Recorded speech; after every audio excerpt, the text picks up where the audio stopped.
बहुत बहुत धन्यवाद। পুষ্পদান করার জন্য আমি অনুরোধ করব ক্রান্তিকারী ওসি মাননীয় সুব্রত গুণ মহাশয়। और আমাদের আনন্দপুর চা বাগানের অ্যাসিস্ট্যান্ট ম্যানেজার অভিষেক দেবাশিস রায়কে অনুরোধ করব ফুল প্রশংসনী। আজকের भारतवर्ष का डेफिनेशन क्या है, अर्थात भारतवर्ष का इतिहास क्या है? भारतवर्ष का इतिहास यही है कि इतने सारे पहाड़े जंगलें आप लोग देख रहे हैं, भारतवर्ष नहीं है। सिर्फ कश्मीर से कन्याकुमारी का भारतवर्ष नहीं है, दार्जिलिंग से जलपाईगुड़ी भारतवर्ष नहीं है, क्रांति से सिलीगुड़ी भारतवर्ष नहीं है, उड़ीसा से महाराष्ट्र भारतवर्ष नहीं है। भारत के हर राज्य में, हर कोने में रहने वाले चाहे आदिवासी हो, चाहे मुस्लिम हो, चाहे हिंदू हो, चाहे बंगाली हो, चाहे क्रिश्चियन हो, चाहे पंजाबी हो, जो भाईचारा के साथ रहते हैं और भारत माँ को अपना माँ समझ के कोटि कोटि नमन करती है, वही भारतवर्ष का असली चेहरा है, असली तस्वीर है, असली रूप है। भारतवर्ष का स्वाधीनता का लड़ाई अगर आप देखोगे तो हम लोग गर्व से बोलते हैं, हम लोग जो बंगाल की से पैदा हुए हैं, हम लोग गर्व से बोलते हैं कि भारतवर्ष का स्वाधीनता का लड़ाई बंगाल और पंजाब ने ज्यादा लड़े थे। उस लड़ाई में पंजाब का एक भगत सिंह थे तो एक उधम सिंह भी थे, और बंगाल में नेताजी सुभाष चंद्र बोस जो पहले कभी कांग्रेस का प्रेसिडेंट हुआ करते थे, वो आजाद हिंद फौज बना के 30 दिसंबर को भारतवर्ष का ब्रिटिश को हरा के भारतवर्ष को पताका को उठा दिया था, और उस दिन भारतवर्ष स्वाधीन हुए थे। लेकिन उसके बाद आजाद हिंद फौज हार गए।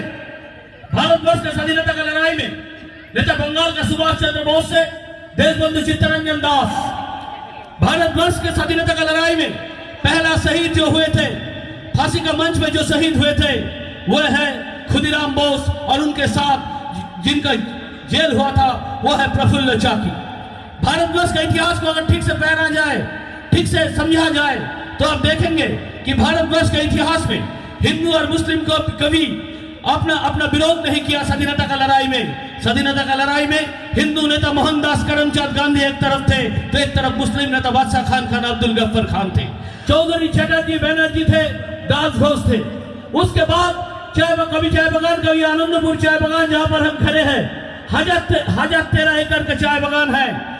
IS चौहान इसका बड़े बाबू है, लेकिन इस चाय बगान का पहली मालिक थे राहुत, जो जलपाईगुड़ी में मेरे वार्ड में रहते हैं, मेरा क्षेत्र में रहते थे। और रमणीकांत राहुत से चाय बगान थे। उसके बाद 2-3 हाथ होकर ये चाय बगान अब बजोरिया साहब का पास आया है। कभी राहुत, SP राय, AP राय, चौधरी, चैटर्जी, बैनर्जी चाय बगान का मालिक होते थे। उसके बाद चाय बगान का मालिक हुआ है कनौरिया बजोरिया।